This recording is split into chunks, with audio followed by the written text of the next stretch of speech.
नमस्कार साथियों। दोस्तों, राम मंदिर का उद्घाटन, रामलला की प्राण प्रतिष्ठा 22 जनवरी को 12:20 में प्रस्तावित है।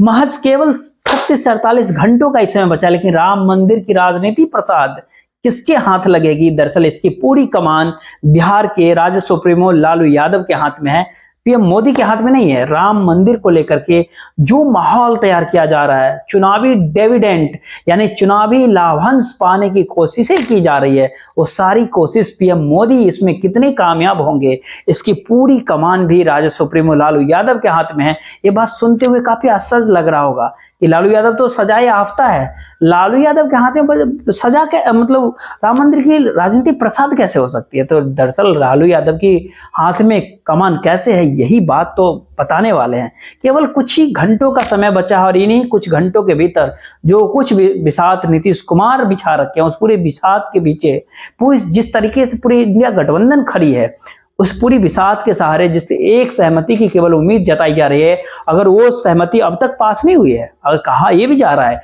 कि कल शाम परसों सुबह तक भी अगर यानी 22 जनवरी के दिन तक भी अगर वो सहमति मिल गई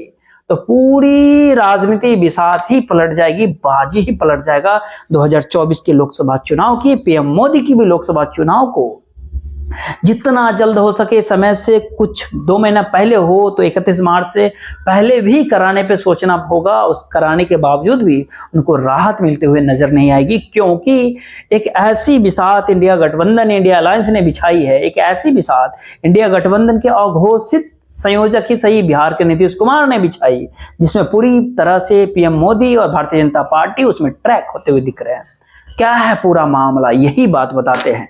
22 जनवरी 2024 गोदी मीडिया का बहुत बड़ा इवेंट, मीडिया हाउस का बहुत बड़ा इवेंट, इतना बड़ा इवेंट कि कोई कल्पना भी नहीं किया होगा कि भारत देश के भीतर कभी किसी इवेंट को लेकर के इतनी बड़ी हलचलें हुई हो। इस भारत देश के भीतर या शार्ट भी देखा लोग, कॉमनवेल्थ भी देखा,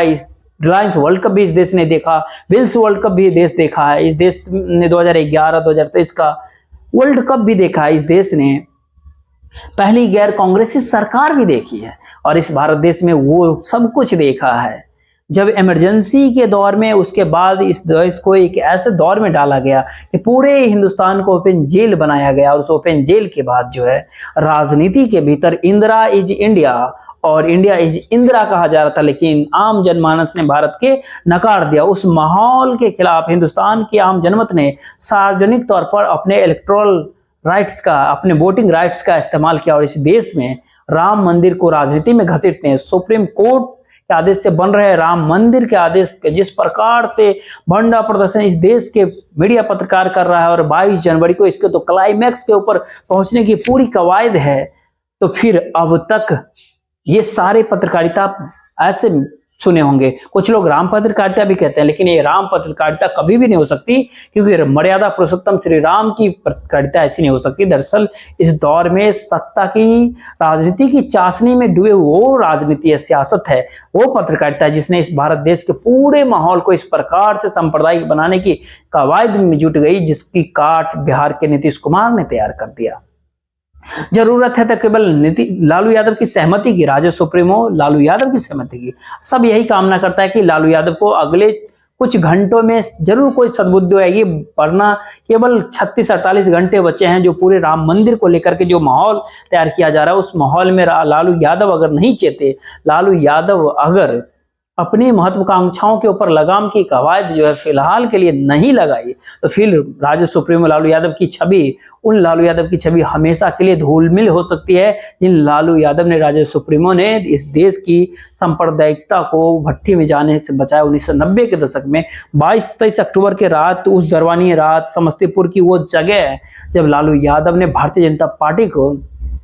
जमीन से उठा करके आसमान पे पहुंचा देने वाली शख्सियत लाल कृष्ण आडवाणी को सलाखों के पीछे यानी जेल में डाल दिया था। लेकिन आज उन्हीं लालू यादव की उम्मीद जो है पूरे इंडिया गठबंधन के भीतर खुल गई। नीतीश कुमार को है, राहुल गांधी को है, एमके स्टालिन को है, तो उद्धव ठाकरे और शरद पवार को भी है, महाराष्ट्र के शरद पवार, और जयंत चौधरी, अखिलेश यादव उत्तर प्रदेश से, उनको भी है। तो फिर बंगाल के ममता बनर्जी, सीताराम येचुरी को भी है। माधरा, दरअसल इस मामला ये होता कि नीतीश कुमार ने वो मेगा प्लान बनाया, क्योंकि उनकी सरकार बिहार के भीतर एक अकेले दम की सरकार नहीं, गठबंधन की सरकार,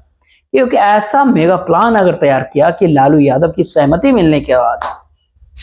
22 जनवरी की पूरी हलचल राजनीति आप अयोध्या से नहीं बल्कि 22 जनवरी के शुभ मुहूर्त के दिन, जिस दिन रामलला की प्राण प्रतिष्ठा, रामलला विराजमान होंगे, राम मंदिर का उद्घाटन होगा, उस दिन रामलला की पहला आशीर्वाद अयोध्या में राम मोदी को नहीं बल्कि पहला आशीर्वाद इंडिया गठबंधन, इंडिया अलायंस को पटना से मिलता हुआ दिखाई पड़ेगा। वो पटना बिहार के जहां का प्रसिद्ध हनुमान मंदिर, कौन नहीं उस पटना के हनुमान मंदिर को जानता होगा। राम भक्त हनुमान जब वहां मौजूद है तो फिर नीतीश कुमार की राजनीति किस दिशा में आगे जा रही है आप खुद बखुद ही अंदाजा लगा सकते हैं। क्यों पत्रकार के बीच तमाम तरह के नीतीश कुमार को लेकर के खबरें चलते हैं, वह सब कुछ आपको पता है। क्या है वह प्लान, क्या है उसकी तैयारी। दरअसल ये प्लान ये होता है कि नीतीश कुमार बिहार की प्लानिंग यही करते हैं कि बिहार लोकसभा के चुनाव के साथ साथ 2024 के लोकसभा चुनाव के साथ साथ बिहार विधानसभा का चुनाव कराया जाए, और इसलिए बिहार विधानसभा को भंग किया जाए, और इसको करना जरूरी है। और समय रहते अगर इसको भंग नहीं किया गया तो फिर केंद्र सरकार आनाकानी कर सकती है लोकसभा के साथ विधानसभा चुनाव कराने में। लोकसभा का कार्यकाल, चूंकि पहली बैठक 17 जून 2019 को हुई थी, तो लोकसभा का कार्यकाल 16 जून तक। पहली बिहार विधानसभा अगर 22 जनवरी को अगर भंग हो जाती है तो 21 जुलाई के पहले जो है, यानी 6 महीने होने से पहले नई बिहार विधानसभा गठित करना जरूरी है। तमाम संविधान विशेषज्ञ इस बात को बताते हैं, अगर बिहार विधानसभा 22 जनवरी को अगर भंग की जाती है, जितनी जल्दी भंग की जाती है उतनी ही जल्दी लोकसभा के साथ बिहार विधानसभा के चुनाव तय हो जाएंगे होने। और जब बिहार विधानसभा का चुनाव लोकसभा चुनाव के साथ हो जाएगा तो हालात भारतीय जनता पार्टी के कब्जे से निकल जाएगी। जो परिस्थितियां आज दिखती है गुजरात के भीतर की 2 बार से 26-0 के स्ट्राइक रेट के साथ भारतीय जनता पार्टी वहां के सभी लोकसभा सीटें जीतती है।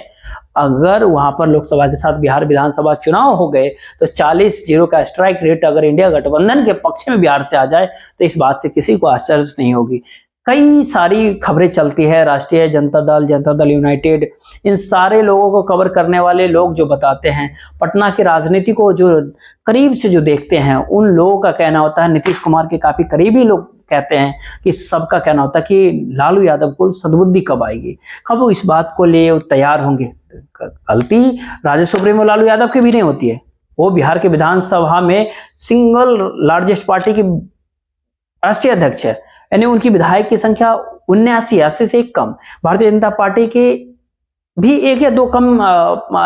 विधायक है, जो इसको सिंगल लार्जेस्ट पार्टी होगी कि उनको आशंका तो मन में होगा कि चुनाव में ऐसा ना हो कि हमारे विधायक गुम हो जाए। स्वाभाविक बात है, जो बड़ी पार्टी है उनको इस बात का डर होगा। लेकिन सवाल उठता है कि अगर लालू यादव और नीतीश कुमार का गठबंधन बिहार के भीतर कितना ताकतवर है। 2015 का चुनाव भी देख चुका है, जब पिछली बार लालू यादव ने 75 सीटें जीती थी, जब नीतीश कुमार साथ नहीं थे, और जब कुछ दूसरे पार्टी के विधायक को MIM के विधायक के मिलने से उनकी संख्या 79 तक पहुंच गई थी। लेकिन सवाल वही, जब नीतीश कुमार और लालू यादव जब साथ थे तो लालू यादव ने 80 विधायक जिताए थे। लालू यादव और नीतीश कुमार के वोट बैंक के बूते जिताए थे। और नीतीश कुमार ऐसा सोचते क्यों हैं कि रामलला का आशीर्वाद 22 जनवरी को उनको ही मिले। पहली बात तो ये होती है कि 22 जनवरी को पूरी फुटेज अयोध्या की जगह पटना फुटेज सेट होगी। और दूसरी बात होती है कि लोकसभा चुनाव में भारतीय जनता पार्टी जो कोशिश कर रही है, या कोई भी दक्षिणपंथी ताकत जो दुनिया के भीतर कहीं भी हो, कोशिश ये करती है कि जब चुनाव हो तो सांप्रदायिक ध्रुवीकरण हो। भारतीय जनता पार्टी की कोशिश यही है कि ज्यादा से ज्यादा हिंदू एकता, जो सामाजिक न्याय की राजनीति करने वाली जो पार्टी है, वो कोशिश करती है कि ज्यादा से ज्यादा सामुदायिक जनमानस की चेतना उनके पक्ष में हो, जातीय जनमानस की चेतना उनके पक्ष में हो, वर्गीय चेतना उनके पक्ष में हो, चाहे वो किसान वर्ग का हो, चाहे नौजवान वर्ग का हो, चाहे वो दलित आदिवासी वर्ग का हो, चाहे वो पिछड़े वर्ग का हो, चाहे वो अति पिछड़े वर्ग का हो, चाहे वो किसी भी गरीब स्वर्ण वर्ग का हो या मुसलमान वर्ग का हो, किसी भी समुदाय का हो। जाति जनगणना बिहार के भीतर हो चुकी है।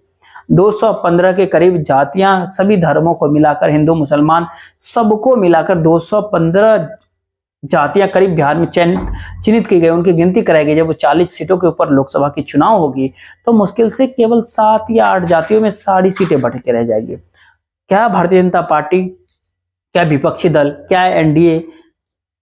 क्या इंडिया अलायंस 7 से 8 जातियों में जब सारी सीटें बढ़ जाएगी तो स्वाभाविक सी बात है कि थोड़ी सी भारतीय जनता पार्टी बीजेपी को कामयाबी के लिए उम्मीद की किरण दिखाई दे जा सकती है। लेकिन जिन जातियों को, जिन समुदायों को टिकट नहीं मिलेगा किसी भी गठबंधन की ओर से, जब उनके हिंदुत्वीकरण, चुनावी हिंदुत्वीकरण की गुंजाइश ज्यादा हो जाएगी, जिनका रिप्रेजेंटेशन होगा वो अपनी जाति के कैंडिडेट के साथ आगे बढ़ जाएंगे। जिनका नहीं हो पाएगा उनके अंदर भारतीय जनता पार्टी राम मंदिर की विरासत के सहारे, रामलला की क्रेडिट लेने के लिए उसके कवायद के सहारे, मीडिया हाउस के बनाए हुए माहौल, उसके भौकाल के सहारे, उनके खबरों के सहारे, उस सारी खबरों भौकाल के सहारे ही उन अनआइडेंटिफाई कम्युनिटी और उनकी जो संख्या भी कम होती है, उनके संयुक्त रूप से वो काफी बड़ी ताकत के रूप में भी आते हैं। उनका चुनावी हिंदुत्वकरण आगे बढ़ सकता है। अगर लोकसभा के साथ विधानसभा, बिहार के विधानसभा के चुनाव हो जाते हैं तो करीब 40 प्लस 243 विधानसभा की सीटें, यानी 283 सीटों के ऊपर बिहार के अंदर वोटिंग होगा। जी, 283 सीटों के ऊपर जब वोटिंग होगी बिहार में, तो महागठबंधन जो नीतीश कुमार का गठबंधन है बिहार के भीतर, वो केवल 7-8 जातियों को ही टिकट नहीं बांट पाएगा, केवल 50 से 55 जातियों को टिकट हो कम से कम वहां पर भी रिप्रेजेंटेशन चुनावी राजनीति के भीतर, लोकसभा और विधानसभा चुनाव के भीतर मिल जाएगा उसको। और भारतीय जनता पार्टी इसी से घबराती है। वन नेशन वन इलेक्शन की बात तो करती जरूर है, नीतीश कुमार भी कहेंगे कि भारतीय जनता पार्टी का एजेंडा है कि हमने भंग कर दिया। हर राजनेता अपने समुदाय से बात करता है, लेकिन भारतीय जनता पार्टी को चुनौती देंगे कि अगले 1-1.5 वर्ष के भीतर जहां भी विधानसभा चुनाव होंगे आपके राज्य में, भाजपा शासित राज्य में, आप भी आइए, कराइए। दरअसल Bharatiya Janata party one nation one election की जितनी भी बातें कर ले, वन नेशन वन इलेक्शन की बातों से वो पीछे हटती है। कैसे पीछे हटती है? 2019 के भीतर का लोकसभा चुनाव पीएम मोदी के रहते चुनाव हुआ, सबको देखा। लोकसभा चुनाव के 5-6 महीने के भीतर ही, या करीब 6-7 महीने के भीतर ही महाराष्ट्र, हरियाणा और झारखंड के भीतर विधानसभा चुनाव होना था। यदि वन नेशन वन इलेक्शन की नियत पर बीजेपी आगे बढ़ती, वाकई नेक नियत होता, तो कम से कम उन 3 राज्यों के भीतर अपनी राज्य सरकारों को भंग करके लोकसभा के साथ वो चुनाव करा सकती थी। जी, लेकिन पीएम मोदी इसके अपने अश्वमेध रथ का घोर आधारण के लिए भाजपा शासित राज्यों में लोकसभा के साथ विधानसभा चुनाव कराकर उलझने की कवायद में नहीं फंसे, तो फिर वो सीधे सीधे फ्लैग पॉलिटिक्स करते हैं, हिंदुत्व की राजनीति करते हैं। उस पूरे हिंदुत्व की राजनीति के भीतर, सीधी सपाट राजनीति के भीतर, विपक्षी दलों के पास जितनी कम जातियों को एकोमोडेट करने का मौका रहेगा, उतनी ज्यादा उनकी चुनावी हिंदुत्व आगे बढ़ेगी, उतना ज्यादा वो चुनावी हिंदुत्व के दायरे में अपने लोगों को यूनाइट करने की, एकत्र करने की कोशिश करेंगे। लेकिन फिर वही बात, बिहार के नीतीश कुमार जो बिछाते हैं कास्ट सेंसस के बाद, और खासतौर पर उस कैबिनेट की मंजूरी के बाद, जो उन्होंने बिहार विधानसभा में वादा किया था कि बिहार की 34% से ज्यादा आबादी को, जो करीब 6,000 रुपये मासिक से कम में गुजर बसर कर रहे परिवार हैं, उन सबको 2-2 लाख रुपए, सोचते 94 लाख परिवारों को करीब 2-2 लाख रुपए, यानी 3 किस्तों में। तो फिर 2-2 लाख रुपए, आप सोच सकते हैं कि पीएम मोदी ने 15-15 लाख की बात कही थी, काला धन आएगा तो यूं ही दे दिए जाएंगे, वो अब तक ऐसे नहीं मिल रहे जो खबरें चली थी। लेकिन 2 लाख देने की बात, 94 लाख परिवार को देने की बात कर रहा है। जिस राज्य में 2 लाख की बात करने से पहले ये जान लेना जरूरी है कि पूरे बिहार में 2,76,00,000 है करीब परिवारों की संख्या, उसमें से 94 लाख यानी 34% परिवार, एक तिहाई से ज्यादा परिवार, 17 से 18 हर लोकसभा की सीटों के ऊपर वोटर हैं, उसमें से करीब 6 लाख वोटर ऐसे होंगे जिसको 2 लाख रुपए की आस होगी। नीतीश कुमार कहा कि हमें करेंगे, नौकरियों का वादा था, 70 दिनों में नौकरियां भी बांटी, महिलाओं को बराबर का हक देने की बात कही, शराबबंदी को लेकर के जितने भी आलोचना भी हो, कुछ मामलों के भीतर शराब मामले तय करने के मुद्दों को लेकर के जो रेवेन्यू लॉस होता है, जिस प्रकार से अंदर खाने शराबें भी बिकती है, उस नीति से हर कोई असहमत है कि कुछ इस तरह से क्रियान्वित नहीं करना चाहिए जिस तरह से किया जा रहा है। लेकिन फिर कमिटमेंट के मामले में तो दाद देनी पड़ेगी कि एक बार जो कमिटमेंट नीतीश कुमार ने किया उससे वो कभी पीछे नहीं हटा। और यही 18 वर्षों से सत्ता में बिहार में बने रहने की राज है भारतीय जनता पार्टी बीजेपी। चाहे वन नेशन वन इलेक्शन का मामला हो, चुनावी हिंदुत्व का मामला हो, सामाजिक न्याय का मामला हो, तमाम सांप्रदायिकता का मामला हो, जो भी हो, और इन सारे बातों के बीच इंडिया गठबंधन, इंडिया अलायंस के बीच उसकी मजबूती देने की मामला हो, सारी का बाद एक मेगा प्लान जो बिहार के नीतीश कुमार बना रखा, दरअसल ये मेगा प्लान तभी एग्जीक्यूट हो सकता है जब लालू यादव चाहें। राज्य सुप्रीमो लालू यादव अगर ग्रीन सिग्नल एक बार दे दे, कभी भी अभी भी अगर वो ग्रीन सिग्नल दे, अपनी हरी झंडी दिखाए, तो कुछ ही घंटों का समय बता हुआ है और बिहार विधानसभा भंग किया जा सकता है और नीतीश कुमार पूरी बिसात के ऊपर पीएम मोदी को ऐसे उलझा सकते हैं कि लोकसभा के साथ बिहार में विधानसभा के मामले में न तो विधानसभा के भीतर फोकस कर पाएंगे, न ही लोकसभा के ऊपर फोकस कर पाएंगे। काफी बुरी तरीके से इसमें फंस के रह जाएंगे बिहार के अंदर। यही उलझाना तो नीतीश कुमार चाहते हैं कि ताकि राम मंदिर का प्रसाद इंडिया गठबंधन को खाने को मिल जाए। तो देखिए आगे क्या होता है। राजनीति है, सब कुछ लालू यादव के ऊपर डिपेंड करता है। इंतजार करते हैं कि लालू यादव का अंत तक फैसला क्या आता है, देखते रहिए। फिलहाल के लिए जय हिंद, जय भारत।